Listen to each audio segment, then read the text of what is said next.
મા બાપ મરી જવાથી આવી કન્ડિશનમાં આવી ગયેલા છે અને એક દારૂનું વ્યસન છે. દારૂ એ આ ભાઈ આ ભગવાનની જિંદગી બગાડી નાખી છે. દારૂના કારણે હાલત ખરાબ થઈ ગઈ છે અને મેન્ટલ અવસ્થામાં આવી ગયા છે. દારૂના કારણે પાગલ બની ગયા છે. આ ભગવાન એક હેર કટિંગના બહુ પિશાળી હતા, સરસ મજાની હેર કટિંગ કરતા હતા, એમની શોપ પણ હતી, પરંતુ મા બાપ મરી જવાથી અને દારૂની લતને કારણે આવી કન્ડિશનમાં આવી ગયા છે. પરંતુ હવે આપણે એક નવી જિંદગી આપવાનો પ્રયત્ન કરીશું અને સંસ્થામાં કાયમ માટે ત્યાં રાખવાના છે. અને હાલમાં ભગવાન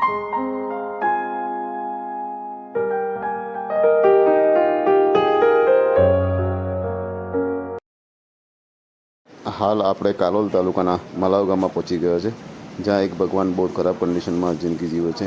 તો એક નવી જિંદગી આપવા માટેનો પ્રયત્ન આજે કરવાના છે.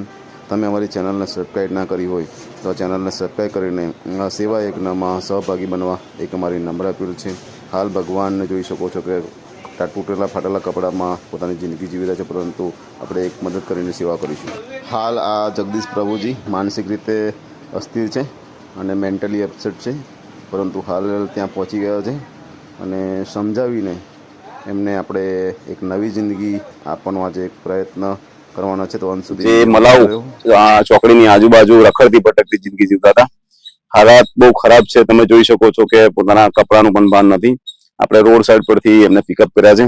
હાલ જે કચરો જે લોકો ફેંકી દેતા છે એવો એંઠવાડ લઈને પોતે ખાય છે. તમે આ જોઈ શકો છો, પૂરો ખરાબ. જગદીશભાઈ નિકાલો આ બધો કચરો કાઢીને પોતાની આવું ખરાબ જે વેસ્ટ એંઠવાડ ખાઈને પોતાની જિંદગી જીવી રહ્યા છે.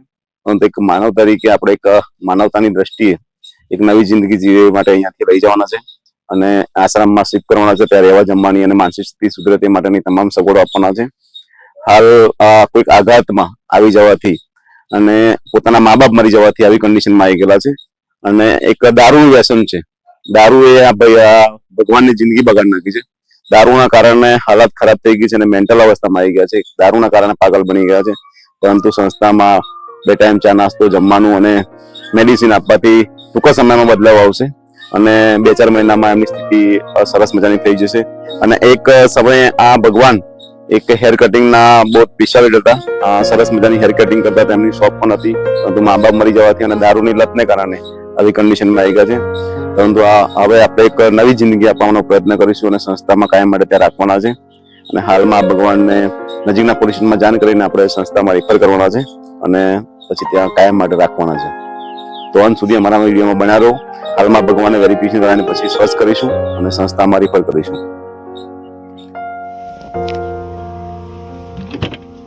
ચાલો જગદીશ.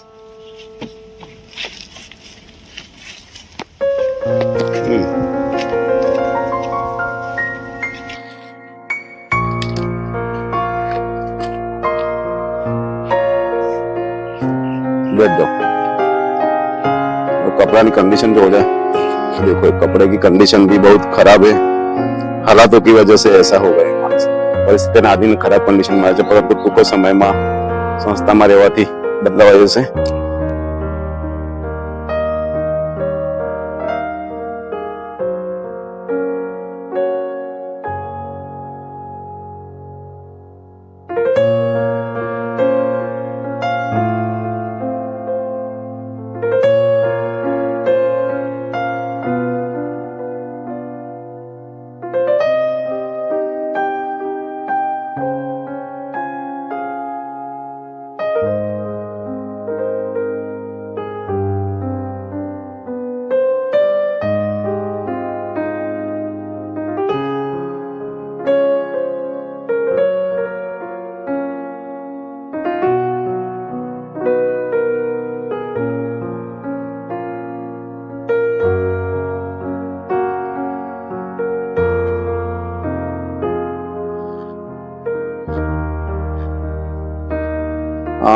હાલમાં થોડા સમય પહેલા ભગવાનને આપણે રોડ સાઈડ પરથી પિકઅપ કર્યા હતા. ત્યારે બહુ ખરાબ કન્ડિશન હતી અને માનસિક રીતે અસ્થિર હતા અને કપડાનું પણ ઠેકાણા નતા. ફાટેલા તૂટેલા કપડા પહેરેલા હતા. પેન્ટ પણ એટલો ફાટેલો હતો કે જે બહુ ખરાબ કન્ડિશનમાં હતા. પરંતુ આપણે ત્યાંથી લાવીને સ્વસ્થ કરીને એક પ્રેમ અને હૂપ આપવાથી આજે 50% બદલાવ તમને દેખાય છે. અગાઉ તમે જોયું છે બહુ ખરાબ કન્ડિશનમાં હતા, પણ હાલ એક નવડા દોડાથી વાત હેર કટિંગ કરાવવાથી તો નવો બદલાવ આવી ગયો છે. તમારી આસપાસ કોઈ આવા નિરાધાર, લાવારીસ, બિનવારસી, જેનું કોઈ આગળ પાછળ ના હોય એવા વ્યક્તિ જોવા મળે તો જરૂર અમારો સંપર્ક કરજો. ત્યાં આવીને પ્રભુજીને લઈ જશું અને એક માનવતાની દ્રષ્ટિએ એક સેવા આપીશું. અને તમારી આજુબાજુ જ્યાં પણ કોઈ આવું વ્યક્તિ જોવા મળે તો તરત સંપર્ક કરજો. તમારે ખાલી મને જાણ કરવાની છે કે આ પ્રભુજી અહીંયા છે કે આવી કન્ડિશનમાં છે. ત્યાં લોકેશન પર આવીને, જગ્યા પર આવીને ત્યાંથી અમે લઈ જશું.